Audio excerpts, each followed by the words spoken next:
Can we please just take a moment to talk about Naomi and Ox? Like, oh my god, this book was so good. It couldn't be me. I'm just saying. But I'm gonna tell you, the person who, you know, at the end of the mystery deserved it. I'm gonna write my final paper about a book I hated. Hello, honeybees. Welcome back to my channel. I know it has been so long since I've said that. The last time I said that was back in, I don't even remember. I think it was August the last time I said that, and I took a break from here. Honestly, it wasn't even supposed to be like a break. It was supposed to be like occasional posts, but I didn't even post anything. I was mainly focused on my other channel, which if you're not subscribed to it, it is going to be linked down below in the description box. This year, I'm going to be very consistent. I'm going to be here every week on Sunday at 12 p.m. EST, and you know, I'm just going to be here for you guys. You already know. I'm super excited to be back, and that is all that matters. So here today, I bring to you my 25 books, my 2023 wrap-up. I'm not even gonna lie, some of these I feel like I read so long ago and it hasn't even been that long. It's only been a year, but I feel like I haven't read them. I have my iPad here to assist me because I need to like look at like my reviews because I do not remember half of these. Like honestly, there are so many. And I feel like I didn't even read like half of these books. So I'm like, oh, I did read that last year. But anyway, let me go ahead and get into it because these are a lot of books and a lot of reviews I have for every single one of them. Starting off the year strong, of course, my favorite author, Colleen Hoover, who a lot of people actually hate, but that's okay. I'm not even here to judge. I understand. But for me, I do love her, and I started the year off with It Starts With Us. Isn't that funny? I started the year off with It Starts With Us. But anyways, I started this off in the beginning of the year, and I have to say this was like literally one of my favorite reads for the whole year because like this book right here, chef's kiss. It was the perfect ending to like It Ends With Us, or the story of Atlas and Lily. I just have to say this book really was my heart, my soul, and I could not stop thinking about it like for so long. I think I remember telling you guys that I had started this when I did my January TBR, but this was the book that I just could not stop thinking about for a while. Like this book was so good. Atlas and Lily's story ended so well. I'm glad that we did get an extension. Some people may say that this wasn't needed, but for me, I felt like it was because Atlas and Lily's story was not over for me. Like I feel like I needed so much more. So I definitely love this book, and I definitely rated it a 5-star. But this is my favorite author, of course, and I love this book so much, and it has my whole heart. It really does. This was literally my whole heart. Like the annotations say it all. But anyways, I really love this book, and I would definitely read it again if I could, but I really love it, and I thank you for your experience. It Starts With Us. Next, I went on to something a little bit lighthearted. Well, not really lighthearted, but something a little bit shorter. This one is The Way Back Home by Courtney Peppernell, and I have to say this was one of those good poetry books that started me off on my poetry journey. This one was so good. I rated this a 4. I would say I wanted to change some things, but honestly, overall, this book was so good. Like, it was really nice, and it was just relatable. There was so many stories in here. It is kind of like a storybook and a poetry book, but it's so sweet and short, and it does give you some like real life experiences or situations in here. And it also is about us being in COVID, so I did like this book quite a lot because I feel like we can all relate to this in some way about loss and love and losing loved ones, or staying out of touch with people we once were close to, or losing people we once were close to, such things like that. And there was just a bunch of topics in here about that, and I definitely have to say I related so much, and it did make me cry a lot, but it's all good. I did enjoy this book thoroughly, and I definitely recommend it to those who are looking for some, I guess, understanding. And this was just one of those books that gave me that. Since I needed a break from all of those like, you know, heavy-hearted things and crying and like, you know, tearing my heart apart, I needed something that was a little bit more lighthearted. And this one is Better Than the Movies by Lynn Painter, and I have to say this is a YA fiction, and it wasn't really my cup of tea, not even gonna lie. It was pretty good. I have to say it was really quick read. It took me like 3 days, and I have to say this one was not my favorite book, but it was something to just get me through and just something to read as like school started back up from winter break. And this one was pretty good. It was lighthearted, it was sweet, it was cute. Liz and Wes' story is kind of like enemies to lovers, of course, and it's just really cute. It wasn't my favorite, but it was still a good book and digestible enough for me to read. So I rated it a 4-star, and I think it was pretty good. The next one on this list is more of a therapeutic kind of book, or shall I say something that you can relate to if you are also in therapy, because this is about 𝚟𝚘𝚘𝚘 and her therapist's conversations, and basically she goes through some of the conversations she starts having with her therapist because she had started feeling like she's self-sabotaging herself in a way, and it just feels like she distanced herself from herself in a way, I guess you could say. I feel like if you get it, you get it, and if you don't, you don't. But this book was pretty good for me. I feel like it was definitely a 10 out of 10. I did end up rating this a 5-star. This was such a good book though. I have to say I truly loved it. I just feel like I could relate so much to her. Like, I felt like I was her, you know what I'm saying? Because like when you go to therapy, you have to talk to your therapist and they give you like solutions to some of your problems, or they give you like ways you can fix your problems. I feel like sometimes you have to go back and reflect on those things your therapist says and not just go in there to talk. It's just like when you have conversations with your therapist, you're just like, do I really want to listen to her or not? And honestly, sometimes you don't. But it's for the greater good for you to go ahead and listen to your therapist and just find solutions to your problems in some ways. And I feel like that was this kind of book. It was conversational, it was, you know, relatable. I really enjoyed it thoroughly, so of course the 5-star was deserved. And of course, last year, the rave, the star of the show, one of the best series out there from last year was the Lockdown series, and this is the first book in the series, Things We Never Got Over by Lucy Score. This book was a doozy. I have to say, I definitely did enjoy this book so much, and I mean so much. Like, it was definitely my cup of tea. I definitely enjoyed this book wholeheartedly. The mags, fully, everything. This book was so good. It was a 5-star, of course, as you can see how I'm talking about it. Can we please just take a moment to talk about ᴄʟɪᴑ and Ox? Like, the banter in here was top notch. The steam in here was also top notch. The love in here was definitely top notch. I just love the small town. The small town. I never thought I'd be the girl who would say I freaking love small town, but I freaking love small town, and this was so good. Oh my god, I'm literally fangirling again. I feel like I want to read it again. This one was so good, and I did end up starting Things We Hide from the Light, but I didn't finish it. Sadly, I'm gonna finish both books this year, Things We Hide from the Light and Things, I forgot the other one, I forgot what it's called, but the last 2 books in the series. Anyways, I'm super excited to read the next 2, and this book was so good, and it just, you know, knocked my expectations to a damn high when it came to this book, and I really loved it, and I enjoyed it thoroughly.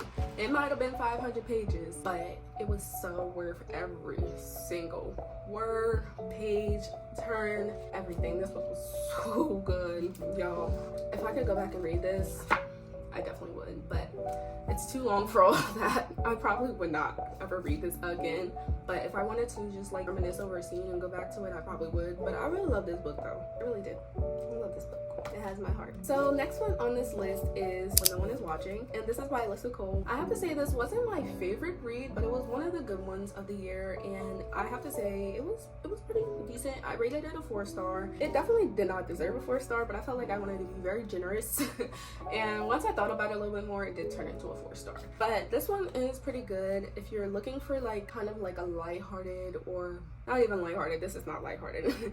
It's like a mystery that has like town involved, so it's almost like a small town, but it's not a small town. It's when they're in Harlem. No, they're in Brooklyn. I'm sorry, not Harlem. But they're in Brooklyn, and there's this neighborhood of people, and people start to go missing and all of that good stuff. And Sydney and this guy who moved in, Theo, they are on this mystery journey to go find out what in the world is happening to the people. Pretty thrilling and pretty good, and it was pretty enjoyable. So I did rate it a 4 stars. Another one on the lighthearted journey of YA fictions. This one is Happy, Messy, Scary Love. This is by Leah Conan, and I have to say this one was also one of the good ones, but it wasn't like my favorite, and I definitely wasn't that memorable. But if I did have anything to really say about this one, is that it was pretty cute, and I just kind of hated it in a way.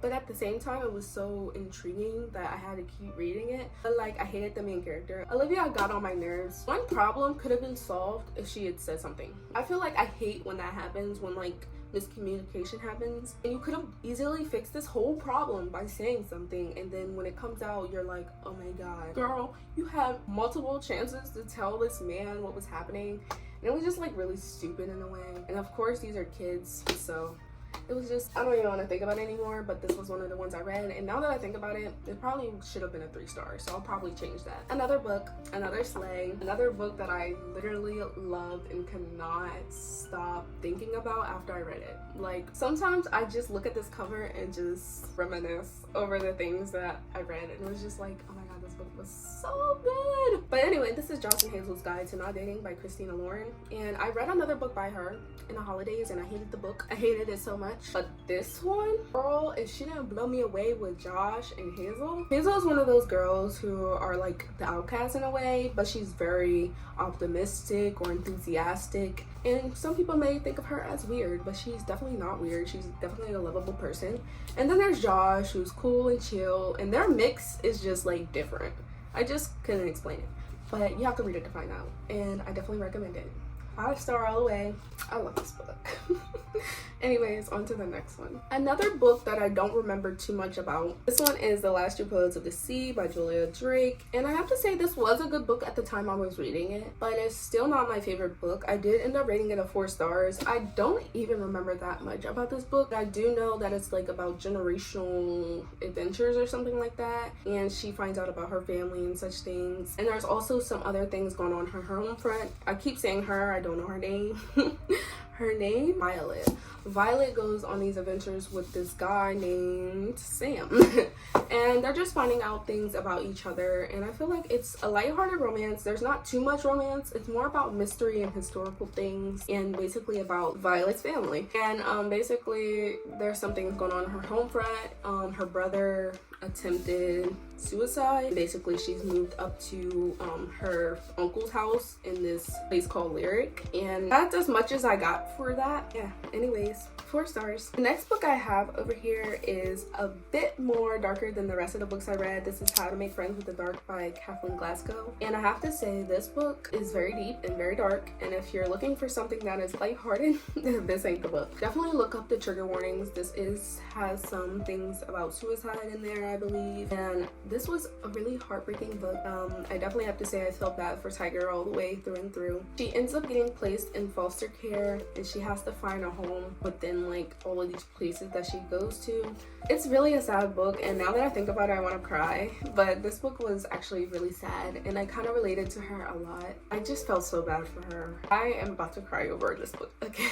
I just wish she had a better life. She didn't have the best. She came from a poor family. Mother died, and she said some pretty horrible things to her before she passed. So I just have to say this book really did break my heart a lot. It hurt my feelings a lot. I cried a lot. But anyway, this was a good book, and I rated it 5 stars. And the next one I read was also as dark as the other, and probably even more sadder than the other, because I can relate completely to her than the other book. And this one is The Way I Used to Be by Amber Smith. Y'all, the amount of tears I shed during this one is like an understatement, because I had to shut the book multiple times just to think about some of the things in here. But this is about Eden, and this is technically the way she used to be before she was raped. She was raped, and she changed her personality completely, and she kept looking for signs or things to make her feel like she was still, you know, a piece of shit. But she was never a piece of shit, you know what I'm saying? But like, I don't know if you understand, but if you get it, you get it, and if you don't, you don't. It's just one of those books where there's so much going on in here. I definitely have to say that you have to look up some of these trigger warnings, because it's very deep. And another one that just broke my heart, I have to say, this was heartbreaking. But this is broken into 4 parts, and it's basically her in high school, and this is her freshman, sophomore, junior, and senior year. And I have to say Eden is definitely stronger than most of us, because she definitely did not tell anybody about her situation. This book was a doozy. Again, this book was so good, but it also broke my heart a lot, and I have to say it was still good. I rated it 5 stars, but it was very deep and dark, so if you are gonna read it, make sure you go in it treading lightly, because this is not for the weak at all.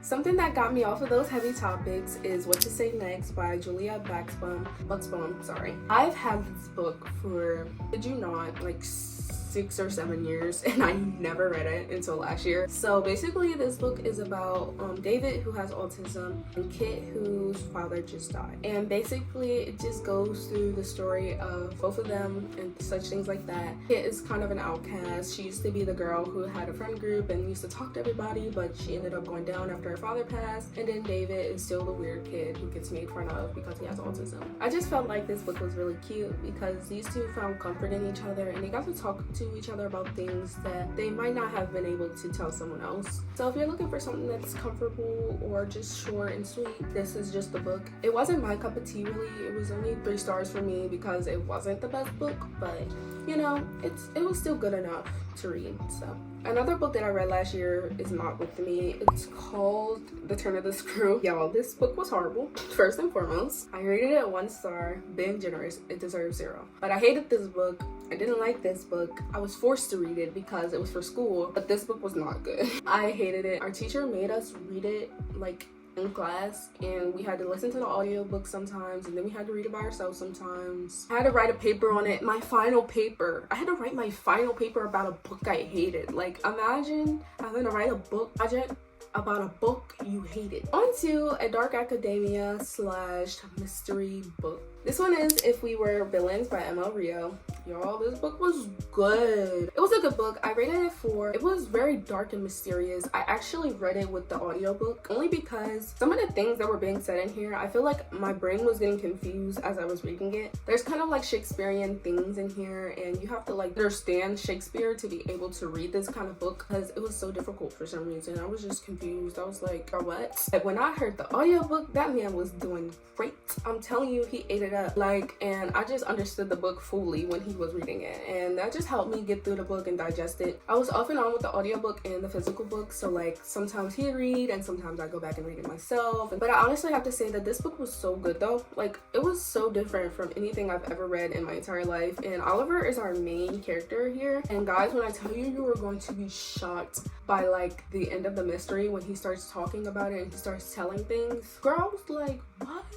Y'all did that? But I'm gonna tell you, the person who, you know, at the end of the mystery deserved it. I'm not gonna say too much because I don't want to ruin the book for you because it's not even that much in here. This is like a vague like summary, like very vague. Once you get in here, it's not the same. It's not the same at all. It's deep like that. It's about a friend group, so it's not that horrible. They're in college, and this was really good. Like, I would read this again just so I could go back and like experience this world again. But it was only 4 stars for me. I feel like some things definitely could have been changed, but other than that, this book was definitely a 4 star. Guys, if I had to pick a book that was my ultimate #1 favorite, it'd be this one True Loves by Taylor Jenkins Reid. Once again, she blows me away with an amazing book. The first book I read by her is The 7 Husbands of Evelyn Hugo, but this one hurt my feelings. Y'all, the way I was crying, and it was so bad to the point I had to like close the book, and I like had a whole tear session about this. This was crazy. This was amazing. I am definitely Team Sam, by the way. But this is about Emma and her husband Jesse, and they go on this adventure or whatnot, and Jesse has to travel, and he ends up getting lost in the helicopter that he was flying in. And years later, I don't remember how many years later, but she goes back to her hometown, and Emma and Sam get engaged. And basically, Jesse comes back all of a sudden, and it's just like she has to figure out who she wants to choose between. And I have to say, like I said, Team Sam, just me. But you have to read it to understand. Like, some people are Team Jesse. I'm just Team Sam. And there is a movie, but I haven't watched the movie just yet, just because I feel like every time I go and watch a movie about a book, it just sucks. But anyway, this one was so good though. Like, honestly, my heart was like in this book. My heart was like in there. Like, I felt like I knew so much about them. I was mentally and like emotionally attached to like every single character in here except for Jesse for the most part, because who cares. But this was so good, y'all.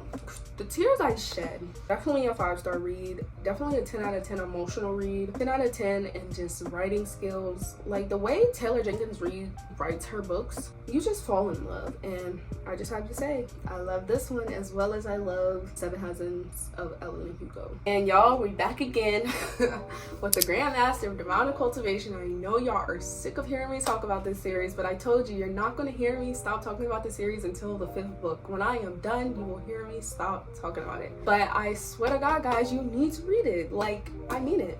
But this book, girl, we getting there. But this book is good. I have to say, once again, I always love these characters. I will always love them, no matter how much anybody says. Like, Wei Wuxian and Wanji, their relationship, girl, it is chef's kiss. I have to say, like, the book is as good, and I mean as good as the drama. Like, and I watched the drama first before I got the books, but y'all, because the books go more depth than the actual drama, just because this is a BL in China, they don't do BLs on broadcast, so of course you have to read the book if you want to know the whole story.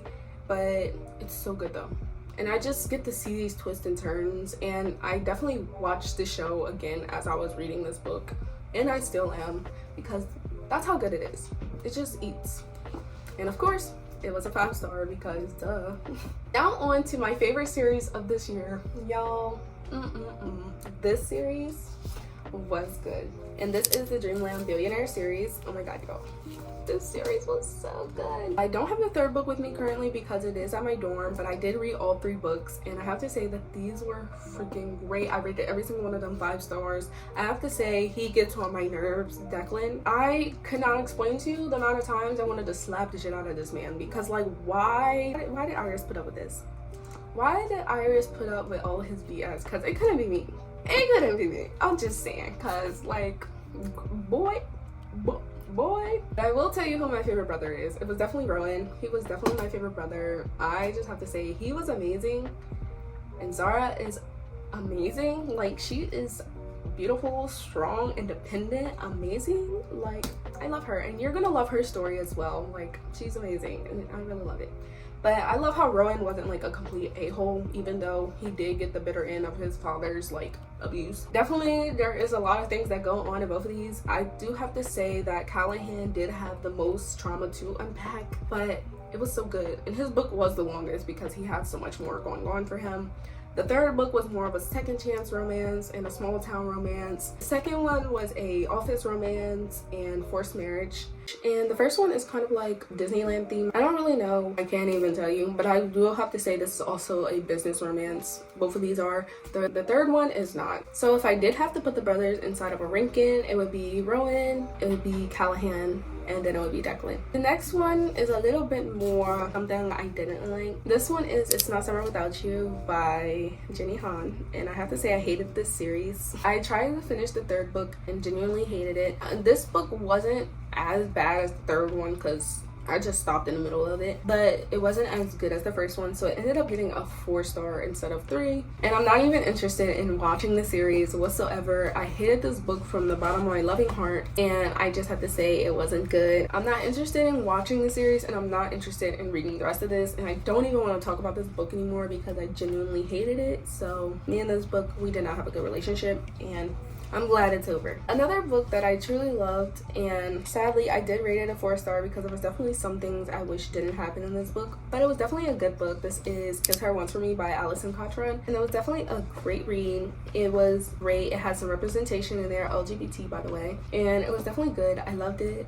I loved it. I loved it. I will say that I did switch between audio and reading this because your girl was busy last summer. And I mean busy. Your girl was working hard. I mean hard. So whenever I had free time, I was listening to it instead of reading it. But it was still overall a great book. I do have to say that I love both characters equally. Jack is one of those people who are like, I don't give a fuck about my family. No matter how rich you are, I'm going to do it myself. I'm going to prove you wrong. And then there's Ellie, and she's kind of shy and, you know, introverted, but very optimistic when it comes to being in a relationship. And yeah, I just thought this was a really cute book, so definitely enjoyable and definitely recommend. The next one on this list, guys, is a psychological romance, and this is My Dark Vanessa by Kate Elizabeth Russell.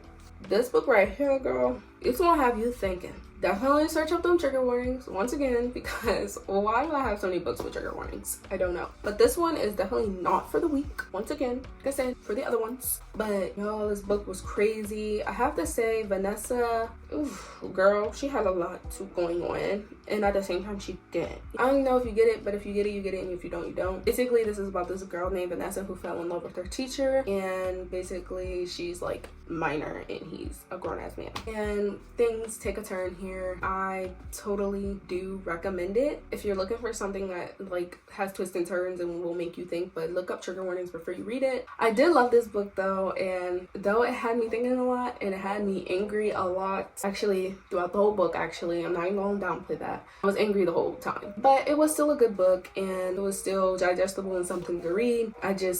it's just a lot going on. Now on to some of the poetry I read this year. There was so many poetry books out there, but because I was running late on my reading tracker, I just wanted to get so many done. So I definitely did end up getting the shortcut and reading poetry. The first thing that I read for poetry is Learning to Love Myself, and this is by Alex Aubrey. This was such a good read, and I definitely enjoyed it thoroughly. It was so good because it was short and it was sweet, but I also felt like this helped me a lot for my self-help journey because it just has some relatable topics in there. Short but sweet, but it's so deep at the same time. But this was a 5-star for me. The next one is one that I don't have with me currently, but this is Milk and Honey by Rupi Kaur. This was such a good book. I have to say I definitely enjoyed it a lot. I could relate to most topics in there, and it was definitely just a great book. I rated it a 5-star, and it just had so many relatable topics. But again, as always, check trigger warnings before you read any of these books because Rupi definitely does not hold back when she talks about her stuff. Like, you know what I'm saying? Like, she is such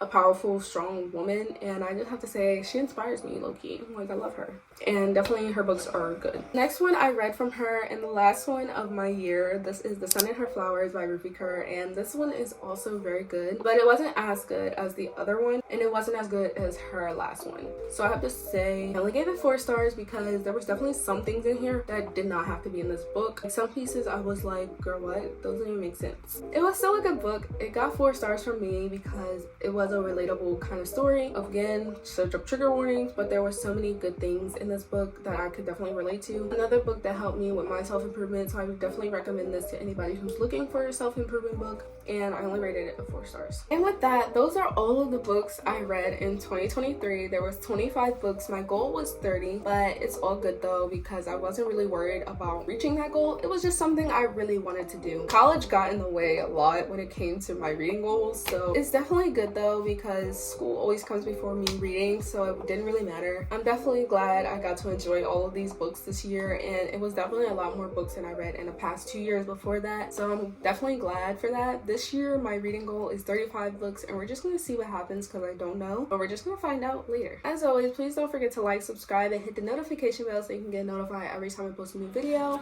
Remember to be true and be you, and I will see you guys in the next video. Bye!